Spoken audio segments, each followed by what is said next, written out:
Hello दोस्तों, हमारे YouTube channel Aditi dairy farm पर मैं ओम प्रकाश सिंह, आपका भाई, आपका दोस्त, आपका मित्र, सभी डेयरी फार्मर और किसान भाइयों का स्वागत करता हूं। आज मैं आप लोगों को बताने जा रहा हूं कि तकरीबन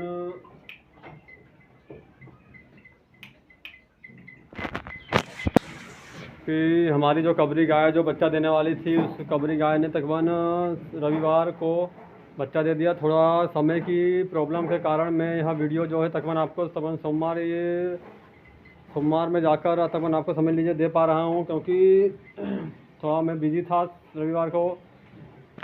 ये समझ लीजिए कि गाय का बच्चा होता रहा, गाय काविंग करती रही, लेकिन उस सभी में मुझे ड्यूटी जाना बहुत ज़रूरी था, काम पर जाना ज़रूरी था, तो मुझे काम पर जाना पड़ गया।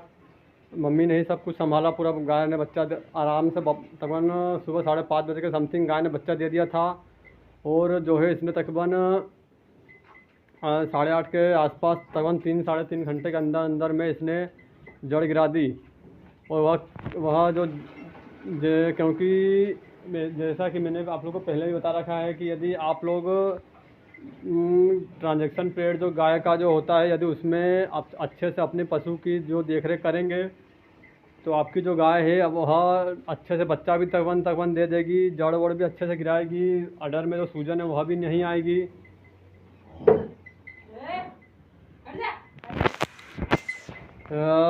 जो गाय के जो थन में सूजन भी नहीं आएगी। जैसा कि मैं अभी तकरीबन वो तो आज का सोमवार को मैं आपको इसका थन दिखाता हूँ। देखिए अभी तकरीबन, क्योंकि जब गाय बच्चा देती है तो एकदम से उसके जो है थनों को पूरी तरीके से खाली नहीं किया जाता है, क्योंकि यदि एकदम से आप पूरे थनों को खाली कर देते हैं, पूरा दूध उसका तकरीबन निकाल लेते हैं, तो उसके जो है तकरीबन उसको मिल्क फीवर, ज्वर, दुग्ध ज्वर जिसे हिंदी में कहते हैं, वह होने का खतरा रहता है, क्योंकि ऐसे में एकदम से पशु का जो कैल्शियम लेवल जो है डाउन हो जाता है।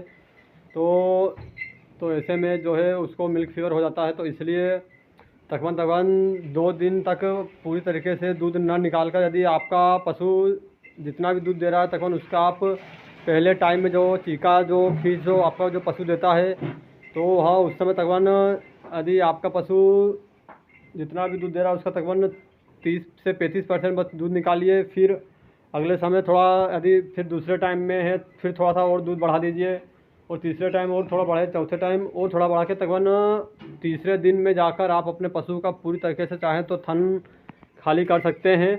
जिससे कि क्या होता है, और ऐसे और यदि आपकी गाय जो खीस होता है यदि उसको पीती हो तो आप उसे पिला दीजिए। मैं तो उस खीस को पिला देता हूँ, क्योंकि उससे क्या होता है कि जो पशु का जो कैल्शियम लेवल है, क्योंकि आपको मालूम है जो गायों का जो दूध होता है, जो पहला जो खीस का दूध होता है और पहले दूसरे टाइम का, उसमें काफ़ी ज़्यादा जो कैल्शियम होता है, कोलेस्ट्रॉल जो जिसे कि कहा जाता है, वो काफ़ी मात्रा में होता है।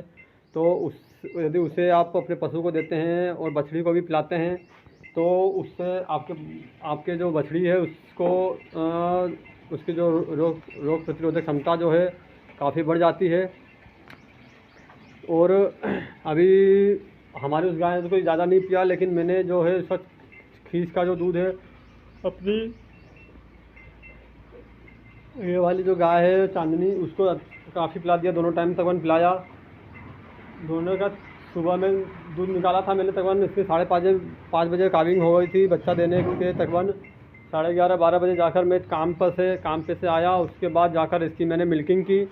उसके बाद मैंने कुछ दूध अपनी मंगली को पिलाया, जो कि ABS चैम्पियन की जो बछड़ी है उसको कुछ दूध पिलाया।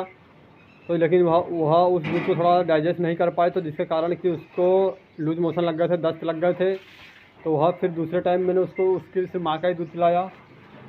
तो और वो दूध जो मैंने इसको पिलाने की कोशिश की तो इसने भी नहीं पिया। तो तकरीबन 2 से 2.5 लीटर दूध मैंने इसी को पिला दिया। उसकी बछड़ी भी जल्दी पी नहीं थी, तो इसी गाय का दूध उस बछड़ी को पिला दिया मैंने।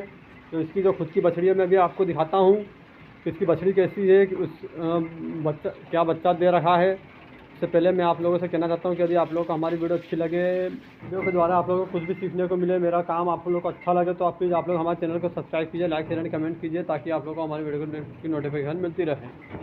अब मैं आपको इसके बच्चे को दिखाता हूँ कि इसका बच्चे की क्वालिटी क्या है, मेल है या फीमेल है। तो देखिए इसकी बछड़ी क्योंकि दूध ही नहीं पी रही है, अभी इसके माँ के पास भी ले गया, थन पकड़ा रहा हूँ, इसकी माँ खड़ी भी है उसके बावजूद भी जैसे थाने पकड़ने को तैयार नहीं है। बाटा से ही दूध जा रहा है, तो बाटा से भी जल्दी दूध नहीं पी रही है। अब शाम को और करूँगा, क्योंकि अभी ज़्यादा दिन मुँह लगा रहा हूँ तो गाय देख सकते हैं पूरी तरीके से एकदम पनहा चुकी है। तो इसलिए मैंने अभी तक इसको अब यहाँ बांध दिया है। और मैं यदि इसकी क्वालिटी की बात करूँ तो मैं आपको इसकी फेस क्वालिटी दिखाता हूँ। ये देखिए, देसी में ये जो है तकरीबन कुछ प्योर न गिर है न प्योर एचएफ है, कुछ हद तक गिर क्रॉस बोल सकते हैं, क्योंकि जो बुल जो था गिर क्रॉस था। बुल भी प्योर गिर नहीं था। बुल जो सांड जो था वो भी गिर का क्रॉस थे। कोई गिर की कोई ज़्यादा उसमें परसेंटेज वैल्यू नहीं थी।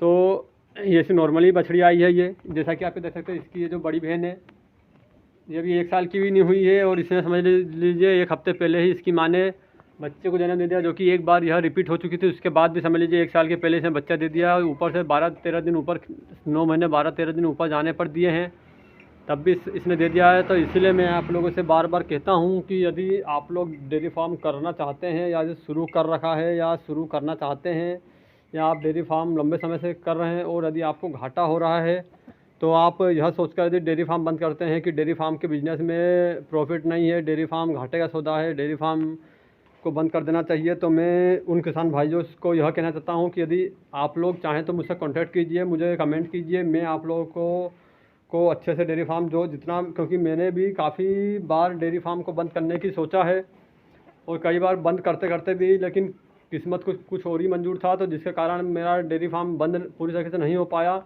और आज आप तकरीबन 1.5-2 साल से आप देख सकते हैं मैंने अपने डेयरी फार्म को काफ़ी अच्छे तरीके से मैनेज कर रहा हूँ, ठीक ठाक अच्छा प्रॉफिट भी कमा रहा हूँ। अभी मेरा प्रॉफिट बढ़ेगा जब मेरे फार्म से हर साल तकरीबन 2 गाय, हर साल की 2 गाय मैं जब सेल करना शुरू कर दूंगा, तब मेरे फार्म का और कुछ प्रॉफिट बढ़ जाएगा। क्योंकि हम जब हर साल तकरीबन यदि 2 गाय भी बेचते हैं, तो वह 2 गाय नॉर्मली 80,000 से 1 लाख के बीच में मेरी गाय 80,000 रुपये की बिकती है। तो समझ लीजिए वो जो 80,000 रुपये है वो मेरा प्लस पॉइंट रहेगा, बोनस रहेगा। और ब्रीडिंग पर भी आप पहले दिन से ही अब काम, यदि अभी तक आपने ब्रीडिंग पर काम नहीं शुरू किया हो तो ब्रीडिंग पर काम शुरू कीजिए। अच्छे अपने फार्म पर सीमन यूज़ कीजिए, अच्छे तरीके से उनका मैनेजमेंट कीजिए। क्योंकि दे सकते हैं ये हमारी मात्र अभी तकरीबन समझिए 13 महीने की बछड़ी होने वाली है ये, जिसमें आप देख सकते हैं ये मैं आप बहुत से किसान भाई होंगे जो मेरे वीडियो पर जो हर वीडियो देखते होंगे, तो वह किसान भाई बोलेंगे कि आप इस बछड़ी की बड़ाई करते हैं और अपनी बड़ाई करते हैं। तो मैं उस किसान भाई को बोल दूँ, मैं अपनी कोई बड़ाई नहीं कर रहा, ना इस बछड़ी की। मैंने जो काम जो कर रहा हूँ उसमें यदि आपको सफलता होगी तो आप लोगों को खुशी होगी, तो आप लोग उसके द्वारा किसी को भी कुछ सिखाने की कोशिश करेंगे। तो देख सकते हैं, यदि ये देखिए अभी अंधेरा है घर में, ये देखिए। तो मैं उन किसान भाइयों के लिए ख़ास यह वीडियो देता हूँ कि जो किसान भाई डेयरी फार्म कर रहे हैं और मुनाफा नहीं हो रहा है, और जो किसान भाई डेयरी फार्म कर रहे हैं और मुनाफा ना होने के कारण बंद कर रहे हैं, और यदि कोई किसान भाई नया डेयरी फार्म करना चाहते हैं, तो उन सब किसान भाइयों के लिए मेरी ये वीडियो है। तो इसलिए यदि आपके भी परिचित में कोई ऐसा किसान भाई हो जो घाटे में जा रहा हो या डेयरी फार्म बंद करने वाला हो, तो उस किसान भाई को ज़्यादा से ज़्यादा ये वीडियो शेयर कीजिएगा। आप अपने परिचित में, अपने कॉन्टैक्ट में जो भी आपके संपर्क में हो, उन्हें वीडियो शेयर कीजिएगा। तो यदि इस तरह से आप अपने फार्म को मैनेज करेंगे, तो मैं गारंटी ले सकता हूँ, गारंटी से कह सकता हूँ कि आपके फार्म पर पक्का से पक्का प्रॉफिट होगा। बस यदि, क्योंकि आप लोग मेरे पास दे सकते हैं एक बिल्कुल भी मेरे फार्म पर ना तो कोई हरा चारा है, ना ही कोई मेरे घर का कोई अनाज है, कुछ भी नहीं है। फिर भी यदि मैं मेरी मेहनत से थोड़ा अब फार्म को अच्छे से मैनेज करके ठीक ठाक प्रॉफिट ले रहा हूँ, यदि यही आज मेरे पास सोचिए यदि मेरे फार्म पर यदि हरा चारा होता सालों भर अवेलेबल, तो मेरे फार्म पर कम से कम हर महीने का 10 से 15 हज़ार रुपये में जाता, तो और प्रॉफिट निकाल सकता था इसमें। क्योंकि हमारा जो देख सकते हैं, क्योंकि हमने इतना ज़्यादा भूसा भरा है, यह सब मेरा जो बच जाता कम से कम 1 लाख रुपये, और मेरे साल का मेरा कम से कम 10,000 रुपये, लाख से 1.25 लाख रुपये मेरा प्रॉफिट और मैं चाहता तो इसमें बढ़ा सकता था, और भी मैं ज़्यादा पैसे रखता तो और भी अच्छा प्रॉफिट लेता। लेकिन नहीं कुछ होने के बावजूद भी मेरे फार्म पर मैं ठीक ठाक अच्छा मुनाफा कमा रहा हूँ, क्योंकि थोड़ा कारण यह है कि मुझे कुछ रेट अच्छा मिल जा रहा है। यदि जिस किसान भाई के पास को रेट अच्छा ना मिले, उसके पास अपने घर का राशन है, घर का अनाज है, घर का हरा चारा है, घर का कुछ परसेंट तक भूसा आदि उसके घर का होता है, तो वह भी अच्छा खासा मुनाफा कमा सकता है 40 रुपये के, 40, 38, 40, 42 रुपये के भाव में। तो मैं बस यही कहना चाहता हूँ कि यदि आप, और जब आपकी गाय जब बच्चा दे रही है तो उसको गुड़, अजवाइन, सरसों का तेल, उसमें पानी ले लीजिए अच्छा, और ये 4-5 जो चीज़ें हैं उनको अच्छा उकालिए, अच्छे से अपने गाय को दीजिए, ताकि जो आपकी जो गाय है तकरीबन 3-4 घंटे के अंदर अंदर जड़ गिरा दे, और अच्छे से यदि आपके गाय का यूट्रेंस जो है, बच्चादानी जो है, अंदर का जो है सिस्टम पूरा अच्छी तरीके से क्लियर हो गया रहेगा, तो आपकी गाय जो है ठहरने में भी ज़्यादा परेशानी नहीं करेगी, और आपकी जो गाय है जल्दी से जल्दी दूध पर भी आएगी।